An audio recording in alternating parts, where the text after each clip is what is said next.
Late Friday night, my phone wouldn't stop buzzing. I was still in my blazer, still in my heels, sitting on the edge of a too-stiff hotel bed in downtown Minneapolis, staring at the glow of my laptop like it might magically finish the last pivot table for me. The conference badge was on the dresser, next to a cold cup of coffee I'd reheated 3 times and never actually drank. I'd told myself I'd go to bed at 10. It was almost 11. When my screen lit up with Mom, I felt that familiar jolt in my chest, like my body recognized the kind of call it was before my brain did. My name is Brenda Harris. I'm 30. I'm an accountant from Rochester, Minnesota, the kind who has a color-coded calendar and a retirement contribution that auto-drafts the minute my paycheck hits. I work hard. I keep my mouth shut. I do what I said I'd do, and I've spent most of my life believing that, eventually, people notice. I answered on the second ring. "Where are you?" my mother snapped. No hello, no preface, just accusation dressed up as concern. "In Minneapolis," I said, already exhausted. "Mom, I told you. Conference. I'm presenting tomorrow. You need to come home." I sat up straighter. What happened? There was a sharp inhale, then her voice went colder. "The money's gone. $2,000 from your father's safe." My stomach dropped so fast I felt it in my throat. "What?" "Don't play dumb, Brenda," she said.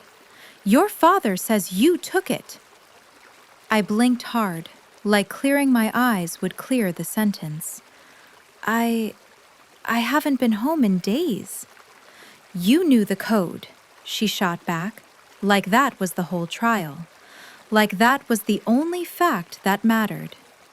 My mind started sprinting. The safe.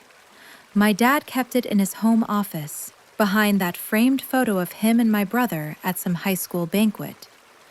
Cash for vendor payments, he always said. He owned a small chain of organic grocery stores. Local, successful. The kind of business people in Rochester loved to clap for at charity dinners. My father's pride. His legacy. And apparently, now, his reason to treat me like a criminal. "Mom," I said, forcing my voice to stay steady. "Tell me exactly what happened. Who found it? When?" But she just kept repeating the same line like a curse. $2,000, Brenda. Gone. Your father checked the safe. It's gone.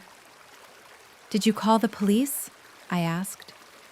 "Not yet," she said, and the pause after that felt heavy. "Your father wanted to talk to you first." Then I heard him, Richard Harris, step into the call like a judge walking into a courtroom. His voice was calm, but it wasn't gentle. "We found a receipt with your name on it." "A receipt?" I echoed, completely lost. "It was on the coffee table," he said. "It looks like you bought electronics. Explain that." I stared at the wall of my hotel room, beige, clean, anonymous. And for a second, I felt like I was floating outside my own body. "Dad, I'm 90 miles away. I've been in meetings all week. I can send you my agenda. I can—" "You don't need to send me anything," he cut in. "You need to come home and explain why money is missing and why there's a receipt with your name on it sitting in our living room." My hands were shaking now. "I didn't take your money." My mother scoffed. "You knew the code." "I knew the code because you've asked me to come over and help with your bills and your taxes and your vendor invoices since I was 19, I wanted to say. I wanted to scream it, but I didn't. I swallowed hard. "Okay," I managed. "I'll drive back at dawn. We'll figure it out." My mother's final words hit like a slap. "You'd better have a good story." The call ended and I sat there staring at my phone, feeling the kind of nausea that isn't from food. It's from betrayal. From realizing how quickly you can go from reliable to suspect in the minds of the people who raised you. I barely slept. Every time I closed my eyes, I saw a safe door swinging open. I saw my father's tight mouth, my mother's narrowed eyes.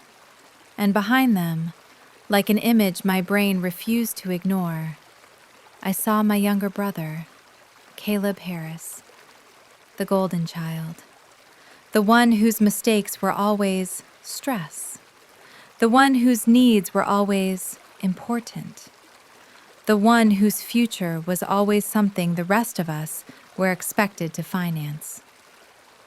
By 5 a.m., I was on the road, coffee in one hand, steering wheel in the other, my conference blazer folded in the passenger seat, like I was trying to pretend I still had two separate lives, professional Brenda and family Brenda, and they hadn't just smashed into each other at 80 miles an hour. The worst part wasn't even the accusation. It was how instantly believable it was to them. Because if you grow up being treated like the extra, the backup, the one who's fine, you learn something ugly. People will rewrite your character in a second if it protects the story they've always told themselves. And my family's favorite story had always been, Caleb is the star. Caleb is the future. Caleb is the one we rally around. I was just helpful. Growing up in Rochester, I always knew exactly where I stood. Caleb was younger than me by 9 years, and from the moment he could dribble a basketball, the entire house started orbiting him like he was the sun.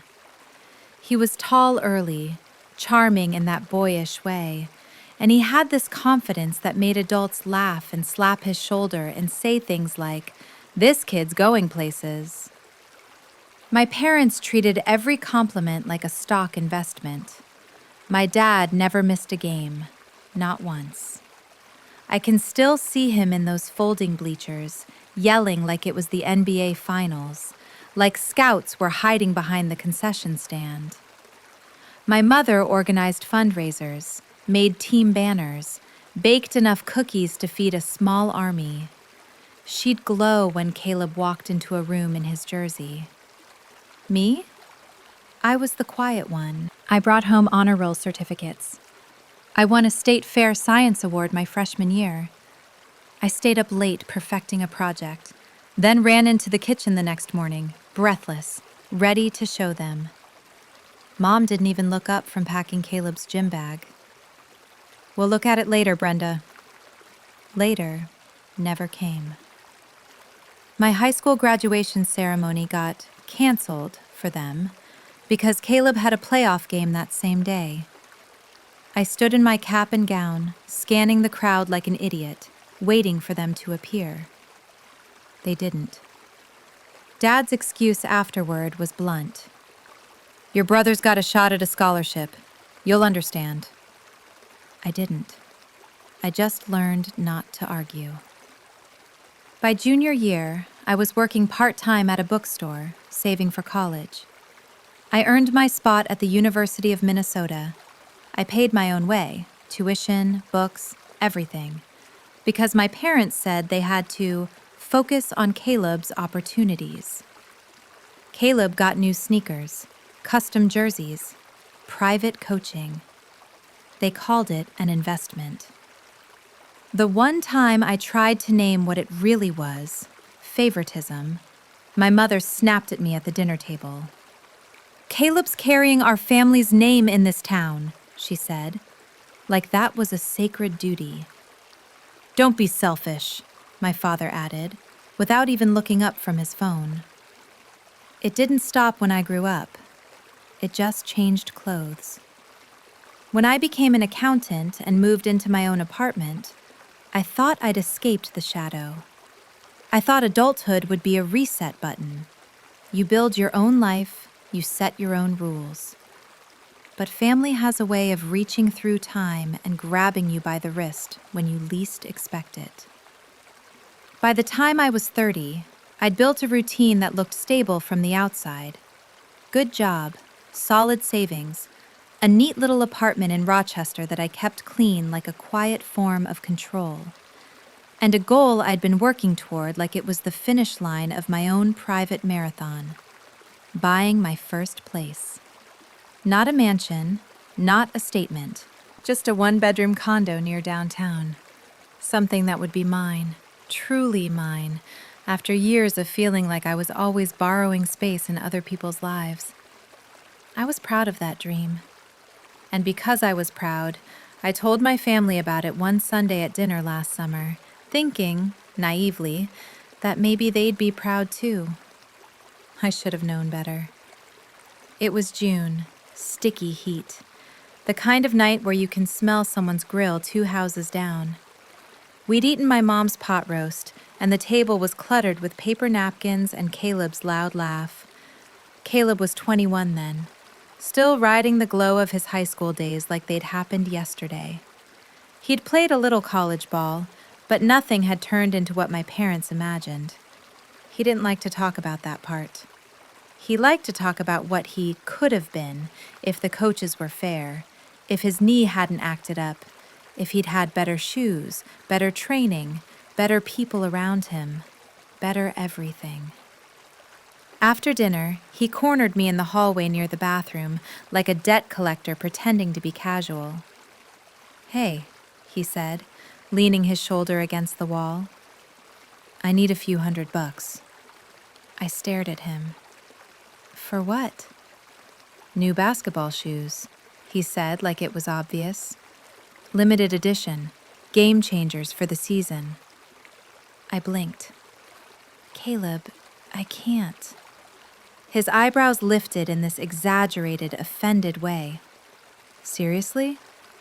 "I'm saving," I said, keeping my voice even. "I'm trying to buy a place." He let out a short laugh. "You and your little condo dream." "It's not little to me," I said, and my throat tightened. "I'm working overtime for it." His face darkened. "You're always so tight with money. It's just a loan." I shook my head. "No, I can't." That's when he did what he always did when someone said no. He walked straight into the living room and performed. "Brenda won't help me out," he announced, loud enough that my parents looked up from their coffee like the TV had just turned on. He tossed his phone on the table like evidence. I followed him, heart pounding. "That's not what happened." My dad frowned at me the way he frowned at employees who messed up inventory. "Brenda," he said, disappointed already. "Your brother's got people watching him." "Who?" I asked, honestly confused. "Dad, he's not even—" "Don't do that," my mother snapped. "Don't minimize him." "I'm not minimizing him," I said, trying to keep my voice from shaking. "I'm just saying I have my own plans. I'm saving. I'm trying to—" "You have a good job," she interrupted, sharp and sure. "Why can't you share?" Share. Like my money was community property. I remember staring at them and realizing something that made my skin go cold. They weren't asking. They were deciding. They were already writing the story where Caleb deserved it, and I was selfish for hesitating. The next weekend, it got worse. Another family dinner, same table, same pot roast leftovers. Caleb brought it up again, louder this time, like he needed an audience. "If Brenda cared about me, she'd help," he said, looking right at my mother like he was trying to earn points. "It's not like she's struggling." I clenched my fists under the table. "I'm not a bank, Caleb." He smirked. Right, because you only care about yourself. My mother's eyes locked on me, cold. We raised you to put family first. I almost laughed. It came out as a shaky breath instead. Family first or Caleb first? My dad leaned forward, his tone final. You need to step up, Brenda. Don't make this harder than it needs to be. I held my ground. I said no again. And the cost was immediate. Caleb stopped speaking to me unless it was to jab. He slammed doors when I was around. My parents kept dropping hints at every gathering, guilt disguised as wisdom. We're a family, my mother would say. Family sacrifices. My dad started mentioning Caleb's future in front of neighbors, as if I was the villain keeping him from his destiny. Even my Aunt Ellen, my mother's younger sister, noticed the shift. Ellen always saw the cracks in the pretty picture my parents painted. One evening, she pulled me aside while my mom was in the kitchen. They're being unfair, she whispered. You don't owe Caleb anything. I wanted to cry right there. Not because I was weak, but because hearing someone name the truth felt like permission to breathe. My cousin Janet was different. She was careful, neutral, the kind of person who survived family dynamics by never stepping into the line of fire. She worked at Mayo Clinic and always arrived with polite smiles and safe topics. But I saw the tension in her eyes when Caleb would rant about support, and my parents would nod like he was quoting scripture. She wanted to speak. She didn't. By August, the tension was unbearable. At the last family dinner before the fall semester, Caleb made a scene that still makes my stomach twist when I remember it. He tossed his fork down like a toddler. If Brenda's too stingy to help, I'll figure it out myself. I snapped, tired of the attacks, tired of being cast as the villain just for having boundaries. Figure it out then. The room froze for half a second, not in that dramatic movie way, but in the uncomfortable way families freeze when someone breaks the script. My mother gasped like I'd slapped her. My father's voice boomed, loud enough that I'm sure the neighbors heard. Enough, Brenda. You're tearing this family apart. Tearing them apart. I left that night feeling like a stranger in my own childhood home. I drove back to my apartment with my hands shaking on the wheel and my mother's guilt clinging to my skin like smoke. I didn't know then that Caleb's resentment had started to rot into something darker. I didn't know that the next time my phone rang late at night, it wouldn't be about shoes. It would be about a crime. Driving back from Minneapolis at dawn, I replayed every fight in my head like it was evidence. Every time I said no. Every time Caleb's face tightened. Every time my parents sided with him without even pretending to consider my side. It wasn't hard to imagine Caleb doing something reckless.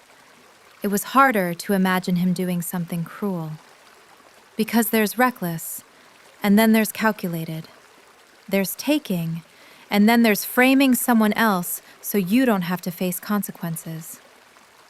When I pulled into my parents' driveway around 9 a.m., the house looked normal. Neat lawn, wreath on the door because my mother liked seasonal decor even in August. My father's truck in the driveway. Normal outside. Inside, it felt like I was walking into a courtroom where the verdict had already been decided. My mother was waiting at the door, face tight, eyes already angry. She didn't hug me. She didn't ask if I was tired. She held a crumpled piece of paper like it was a weapon. "How could you do this?" she snapped. My father stood behind her, arms crossed, jaw clenched. "We trusted you with that code," he said, voice low and cutting. I stared at the paper. My name was on it. Brenda Harris. A fake order number. A list of electronics I'd never bought. It looked real enough to fool someone who wanted to be fooled. "I didn't buy this," I said, my voice shaking despite my effort. "I was in Minneapolis all week." My father shook his head like he was tired of my excuses. "Then explain why it was on our coffee table." "I can't explain something I didn't do," I said, and my heart was hammering now. "Someone is setting me up." My mother's eyes narrowed. "Don't you dare lie to us, Brenda." There it was, that sentence, the one that told me this wasn't an investigation. It was an accusation with a script. "We've done everything for you," she continued, her voice rising like she was listing sacrifices. "Everything." I felt something sharp and bitter rise in my throat because I wanted to say, "No, you did everything for Caleb." I wanted to list every missed graduation, every ignored award, every dollar I paid for my own education while Caleb got new sneakers. But I didn't, because I knew how that story ended. It ended with me being called selfish, ungrateful, dramatic. So instead, I said, "Let me see the safe." My father stepped sideways, blocking the hallway that led to his office. "You've done enough damage." The words hit me so hard I felt dizzy. Damage. As if I was a hurricane, not a daughter standing in her childhood entryway begging to be believed. My phone buzzed in my hand, and for a second I thought it might be a work email, some teammate asking where I'd saved a file, some client asking for a revision. Instead, it was a voicemail notification. Unknown number. I listened right there because my body was already in survival mode. "Miss Harris?" a calm male voice said, official. "This is Detective Larson with the Rochester Police Department. We need you to come to the station regarding a theft reported at your parents' residence." My ears rang. My fingers went numb. I looked up at my parents, and the expression on my mother's face wasn't surprise. It was satisfaction. Like the police call proved what she already believed. "I didn't do this," I said, and my voice cracked in a way that embarrassed me, but I couldn't stop it. "You have to believe me." My mother turned away, muttering, "We'll see what the police say." My father stared at me like I was someone he didn't recognize, like the daughter who used to sit at the kitchen table doing math homework had been replaced by a stranger with bad intentions. And the strangest detail, the one that made my mind grip tight around suspicion, was that Caleb wasn't there. If this was really about family honor, about loyalty, about protecting the name, Caleb would have been front and center, dramatic as ever. He was missing. Like someone who knew exactly what was coming and didn't want to be caught near it. I drove back to my apartment in a fog. My hands shook so badly I had to pull over once just to breathe. The voicemail kept replaying in my head. "Theft reported. Come to the station. A suspect." That was me now. Not Brenda, the reliable daughter. Not Brenda, the one who helped with taxes and invoices. Not Brenda, who worked overtime and kept her life together. Brenda, the thief. Brenda, the problem. When I got home, my Aunt Ellen called.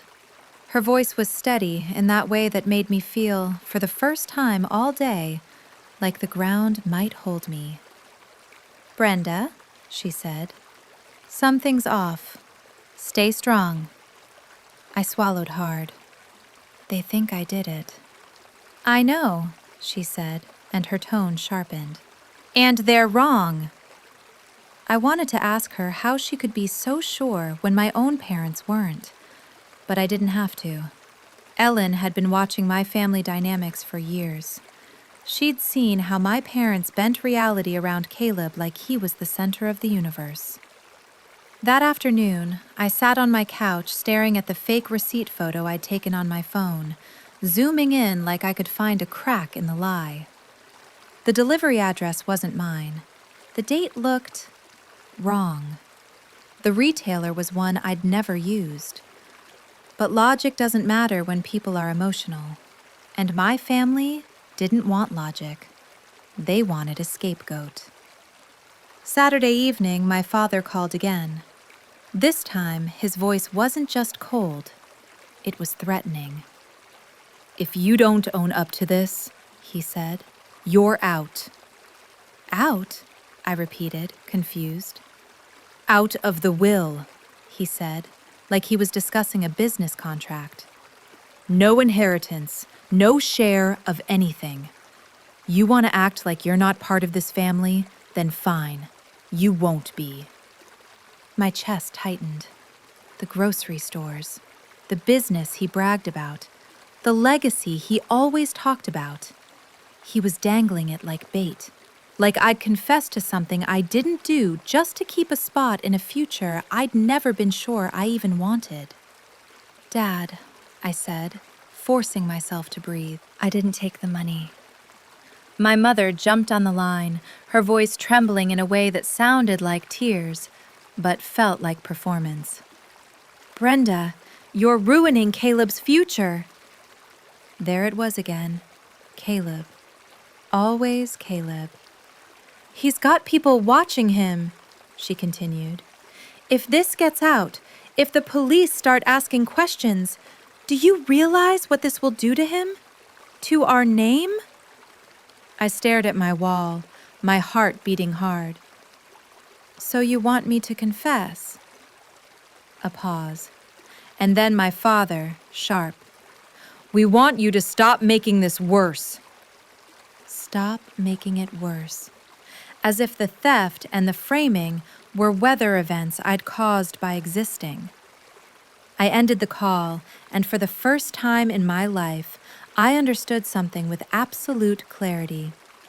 If I didn't fight for myself, no one in that house ever would. And as I sat there in my quiet apartment, my safe little space I'd built with my own money and my own exhaustion, I made myself a promise I'd never made before. I would not be the one who carries the consequences for Caleb's choices anymore. Not this time. Not ever again. I didn't know how I was going to prove the truth yet. I didn't know what the police had, or what my parents had told them, or how deep Caleb had dug the hole under my feet. But I knew one thing. This wasn't just a family argument. This was my name, my career, my future. And if I let them bury me under their favorite story, Caleb the star, Brenda the problem, I'd spend the rest of my life paying for a lie I didn't create. So I opened my laptop, not for work this time, but for war. I pulled up my calendar, my conference schedule, emails with colleagues, hotel receipts, anything that proved where I'd been.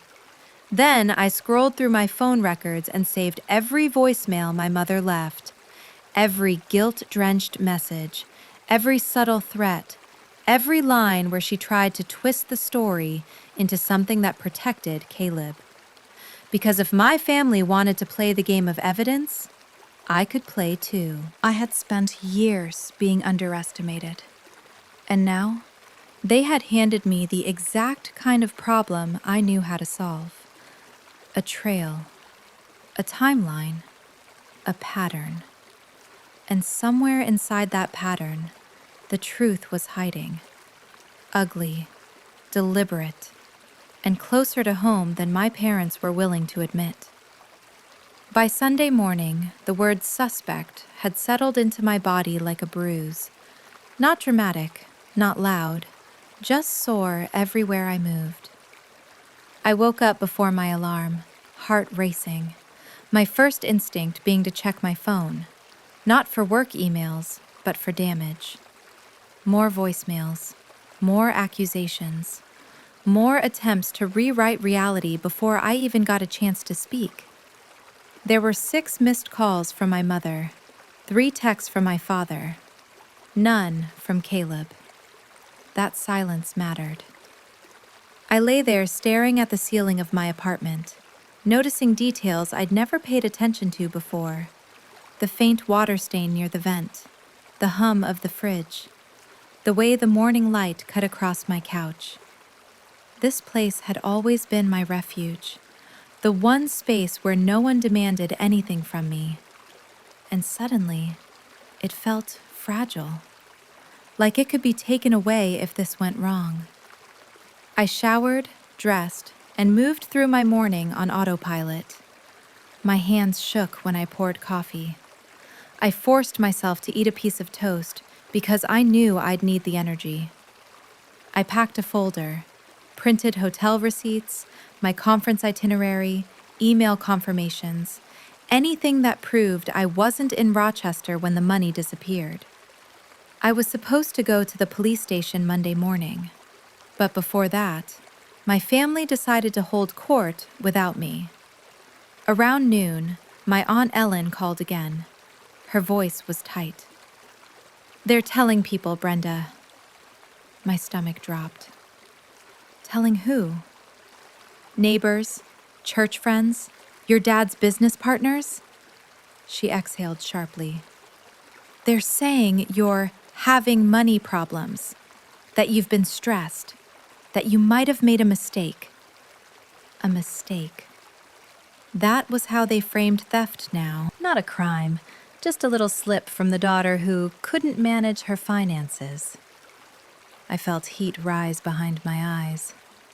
I've never missed a bill in my life. "I know," Ellen said gently, "but they're controlling the narrative." That phrase stuck with me, because suddenly, everything clicked. This wasn't just about the money. It wasn't even just about Caleb. This was about control. If they admitted Caleb took the cash, they'd have to admit years of favoritism, years of excuses, years of pouring resources into someone who couldn't or wouldn't stand on his own. And my parents didn't know how to live in a world where their golden child was flawed. So they chose the easier version. Blame me. That afternoon, Janet came over. She stood awkwardly in my doorway, clutching her purse like a shield. She looked exhausted, dark circles under her eyes, shoulders tense like she'd been carrying something heavy for days. "I probably shouldn't be here," she said quietly. I stepped aside anyway. "I'm glad you came." She sat on the edge of my couch, hands twisting together. "Your mom is furious. She says you're dragging the family through the mud." I laughed, a sharp sound that surprised even me. "Funny. I thought the person who stole money did that." Janet flinched, and that was when I knew. "You know something," I said softly. She swallowed hard. "I didn't want to get involved." "But you are," I replied, "whether you want to be or not." Her eyes filled, and she finally said it, the words that shifted everything. "I saw Caleb near the safe last week." My heart slammed. "When?" "Tuesday," she whispered. "I stopped by to drop off food for your mom. He was in the office, fiddling with it. I thought maybe your dad had asked him to get something." "Did he see you?" She nodded. "He froze, then laughed it off, said he was just checking something." The room felt too small. "Why didn't you say anything?" I asked, trying to keep the hurt out of my voice. Janet's shoulders sagged. "Because I knew how it would go. Your mom would say I misunderstood. Your dad would shut it down. And Caleb..." She shook her head. "He scares me sometimes, Brenda, when he doesn't get his way." I believed her, because I'd seen that version of him too. the entitlement curdling into anger, the charm evaporating the second someone said no. "And the receipt?" I asked. She hesitated. "I didn't see him make it, but Brenda, that kind of setup? That takes time, planning." I nodded slowly, calculated. That night, my parents called again. I let it go to voicemail.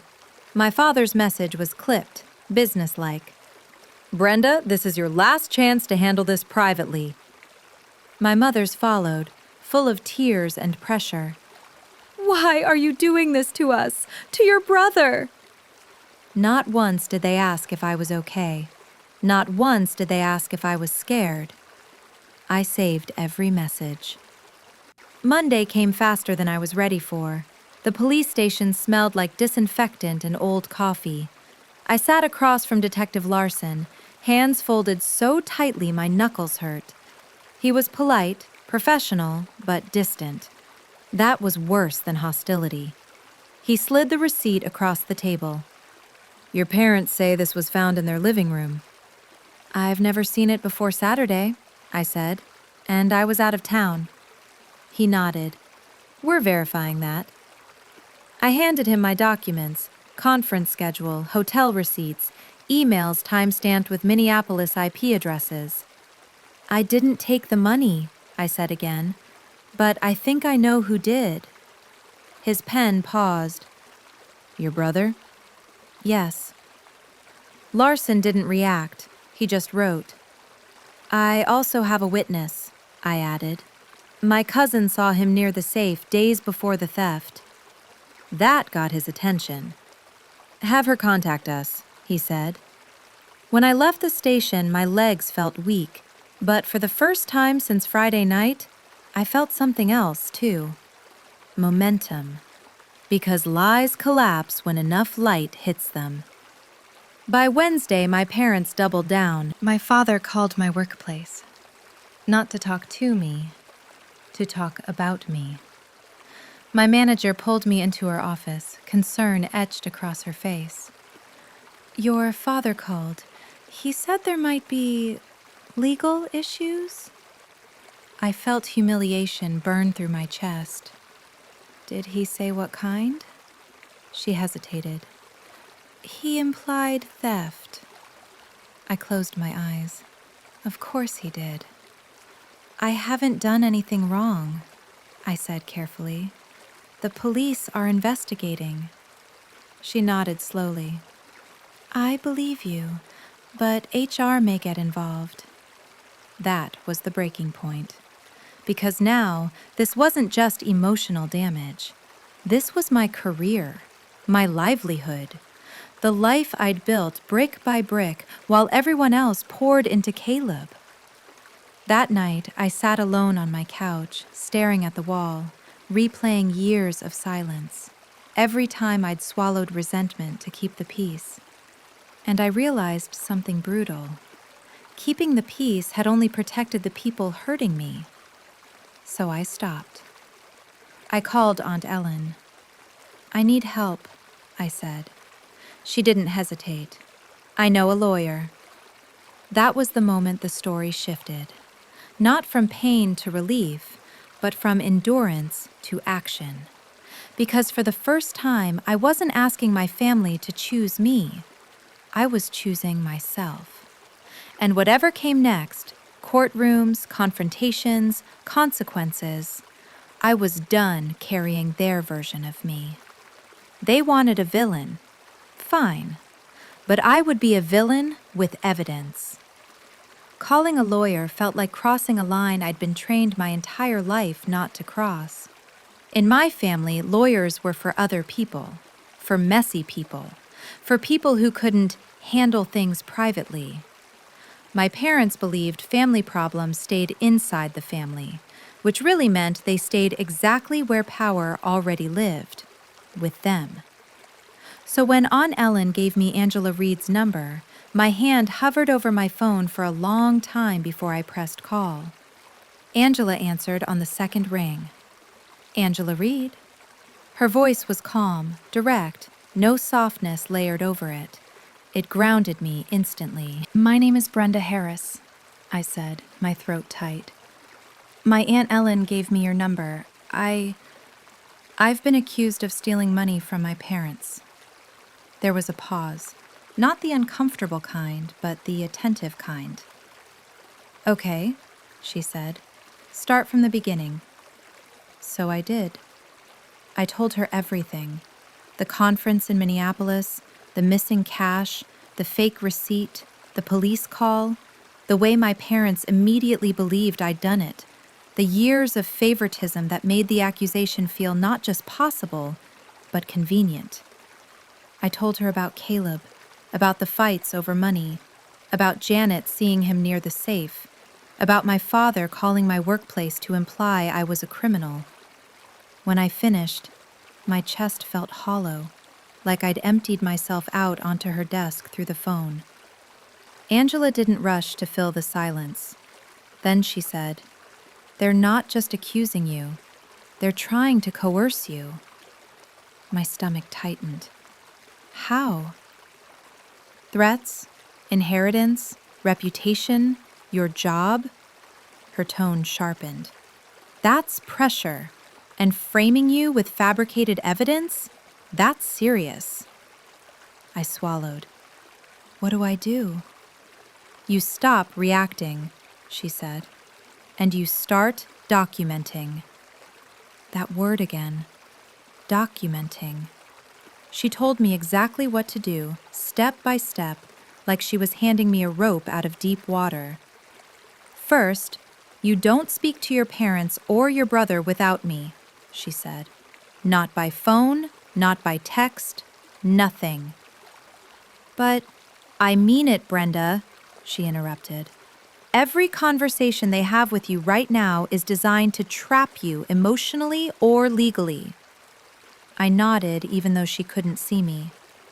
"Second," she continued, "we gather proof, your alibi, the receipt metadata, witness statements, police reports. And third," she paused, "we go on offense." The word sent a jolt through me. "Offense?" I repeated. "Yes," she said calmly. "You don't wait to be cleared quietly while your reputation burns. You assert the truth." That night, I slept for the first time since Friday, not deeply, not peacefully, but with purpose. The next few weeks blurred together into a routine that felt almost surreal. I went to work, I answered emails, I balanced spreadsheets, and in the margins of my life, I built a case. Angela moved fast, faster than I expected. She subpoenaed the online retailer listed on the fake receipt. She requested metadata from my parents' home internet provider. She worked with the police to review access logs on my father's laptop and Caleb's. And slowly, quietly, the lie started to crack. The receipt hadn't been created on my computer. It had been generated on Caleb's laptop. Not just that, it was time-stamped at a time when I was already checked into my hotel in Minneapolis. My IP address didn't match. My devices didn't match. Nothing about it connected back to me except my name. A name someone else typed. Janet gave a formal statement to the police. Her hands shook when she signed it, but she didn't back down. "I saw him," she said. "I know what I saw." My parents tried to stop her. My mother called her crying, accusing her of betrayal. My father hinted that speaking out would damage relationships permanently. Janet called me after. "I'm scared," she admitted, "but I'm done lying." I cried after that call, not out of fear, but out of gratitude, because for once, I wasn't standing alone. Caleb, meanwhile, did exactly what people like him always do when the walls start closing in. He reached out. The email came late one night. I didn't mean for things to go this far. The pressure got to me. Mom and Dad expect so much.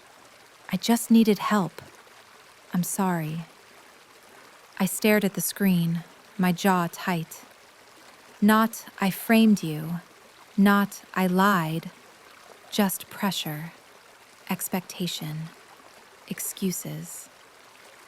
I forwarded the email to Angela. She replied with one sentence: "Do not respond." The police investigation escalated quickly after that. Detective Larson called me in again, this time with a very different tone.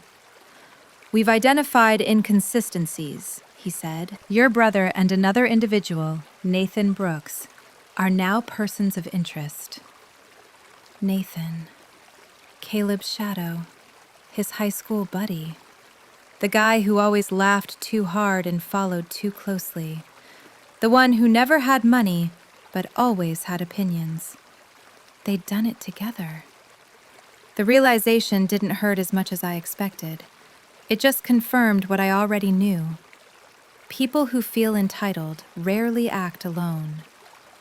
My parents, however, refused to accept it. They didn't apologize. They didn't ask how I was holding up. They accused me of destroying the family. My mother left a voicemail so unhinged I had to listen to it twice just to process it. "You're choosing lawyers over blood," she cried.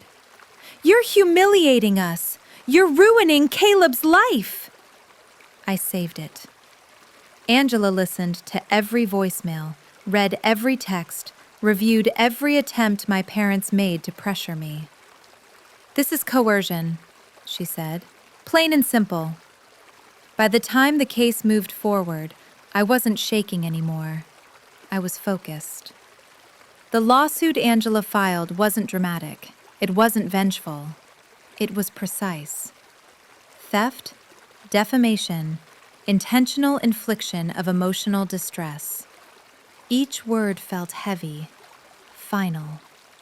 Caleb and Nathan were served papers at my parents' house. I wasn't there, but Janet told me later what happened. Caleb exploded, yelled, threw things, accused my parents of letting this happen, and for the first time in his life, no one could fix it for him. Court took months, months of waiting, of paperwork, of legal language that stripped the emotion out of everything and left only facts behind. And facts were on my side. The judge didn't care about family hierarchy, didn't care about town reputations, didn't care about who was the future. He cared about evidence. And the evidence was devastating. The receipt, the laptop, the witness, the motive. When the ruling came down, it was clean and unequivocal. Caleb and Nathan were found liable. The judge used words like deliberate and malicious. He said the receipt was a clear attempt to fabricate guilt. I sat there, hands folded in my lap, heart pounding. Not with triumph, but with release. My father didn't look at me once.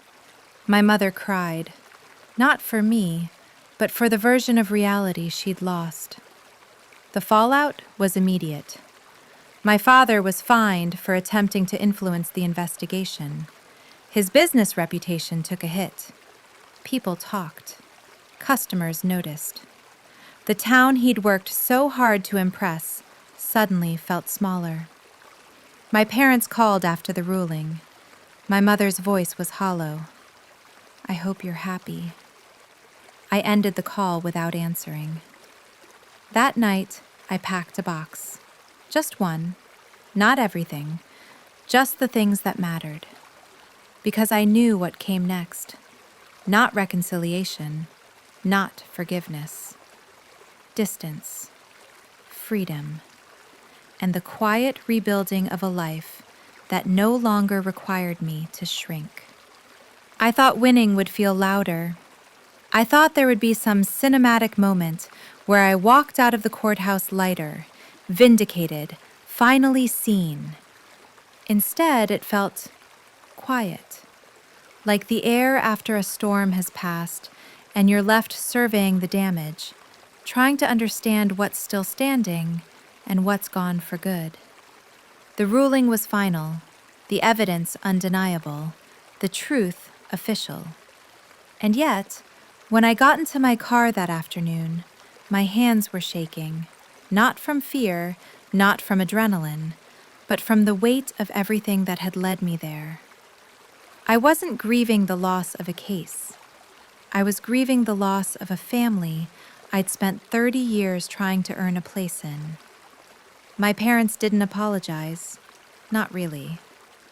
My father sent a letter 2 weeks later, typed, formal, the way he handled things when he didn't want emotion involved. He wrote about regret and misunderstandings and how things had gone too far on all sides. Not once did he write the words, "I was wrong." My mother left one last voicemail. Her voice wasn't angry anymore. It was brittle. "You didn't have to take it this far," she said. "Families don't sue each other." I listened to it twice. Then I deleted it. Because families also don't frame their daughters for crimes to protect their sons. And I was done accepting responsibility for other people's definitions of loyalty. Caleb didn't reach out again. Not after the verdict, not after the financial penalties, not after the reality of consequences finally landed on him with a force my parents could no longer soften. Part of me expected anger, rage, blame, but silence made more sense. People like Caleb don't apologize when they lose control of the narrative. They disappear. I moved 3 weeks later. Madison, Wisconsin wasn't glamorous. It wasn't dramatic, but it was mine. A larger accounting firm had offered me a role months earlier, one I'd almost turned down because it felt too disruptive, too far, too much change. Now it felt like oxygen. I packed my apartment carefully, intentionally. I didn't take much from my parents' house. No childhood keepsakes, no framed photos. I kept what mattered: my books, my work files, my plants, the mug Aunt Ellen gave me years ago that said, "You don't owe anyone your silence." The drive to Madison was peaceful. No phone calls, no accusations, no guilt. Just the hum of the road and a strange sense of relief settling into my bones. My new apartment was small but bright, clean lines, neutral walls, the kind of place where nothing carried emotional history. On my first night there, I sat on the floor with takeout and realized something startling. I wasn't waiting for the next crisis. For the first time in my life, my nervous system wasn't braced for impact. Work was different too. My new team didn't know my family, didn't know my role in anyone else's story. They saw my spreadsheets, my precision, my ability to anticipate problems before they exploded. I wasn't helpful. I was valued. When my manager praised my work in a meeting, I didn't feel embarrassed or suspicious. I didn't minimize it or redirect it. I let it land. Aunt Ellen called every Sunday. She never pushed me toward reconciliation, never asked if I missed them. She just asked how I was. "You did the right thing," she said once, her voice steady, even when it hurt. Janet texted occasionally, updates from Rochester, careful and kind. She'd lost her closeness with my parents after testifying. The cost of truth hadn't spared her either. But she never said she regretted it. Neither did I. Months passed. The story stopped being something people whispered about and became something people forgot. And in that forgetting, I found space to rebuild, not just my routines, but my identity. I wasn't the overlooked daughter anymore. I wasn't the family fixer. I wasn't the backup plan or the silent supporter. I was a woman who protected herself, That realization didn't come all at once. It came in small moments. The first time I said no at work without apologizing. The first holiday I spent alone and felt peaceful instead of guilty. The first time I looked at my bank account and realized my goals no longer included anyone else's dreams. I still think about my parents sometimes, not with anger, with clarity. They didn't fail me in one moment. They failed me repeatedly, and I survived anyway. And here's the part I want every woman listening to hear, especially if you're tired, overlooked, or carrying more than your share. You don't have to be the villain to protect yourself. You don't have to explain your boundaries to people who benefit from you having none. And you don't owe loyalty to anyone who would sacrifice your name, your career, or your peace to protect their version of reality.